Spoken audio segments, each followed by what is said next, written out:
السلام علیکم دوستانو، ویلکم ټو انګلیش وذ ولی. دوستانو نن به موږ تاسو سبجیکټ ورب آبجیکټ باندې کار کوو.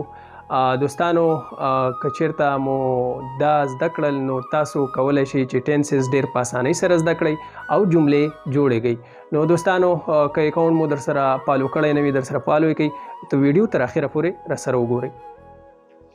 د جملې جوړښت سبجیکټ ورب آبجیکټ صحیح ده. سبجیکټ وای ستا، سبجیکټ وای فاعل تا یعنی کار کوونکی. سبجیکټ یې څه سره راتلی شي؟ هی، شي، ایټ، وی، یو، دی، عمر، دا ټول موږ سره سبجیکټ کې راځي. ورب څه ده؟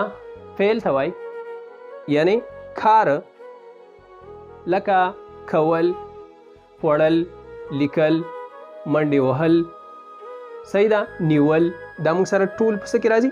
ورب کې راځي. آبجیکټ وای مفعول ته په څه باندې چې کار اجرا سي هغې ته چې وای آبجیکټ وای یعنی کار اخیستونکی. په دې کې بل موږ سره دا جملو کې څنګه استعمالو؟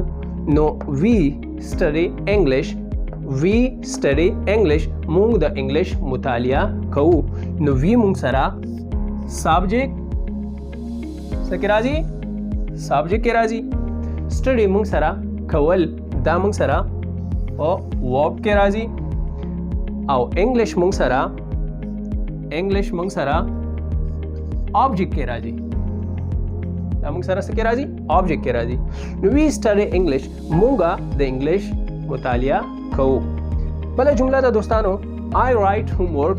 نو آی موږ سره سبجیکټ، رایټ موږ سره ورب، هوم ورک موږ سره زه کورنۍ کار لیکم.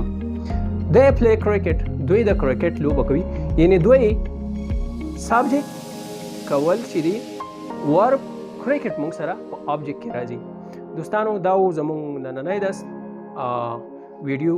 خامخا در سره لایک، کمنټ، سبسکرایب ضرور وکړئ.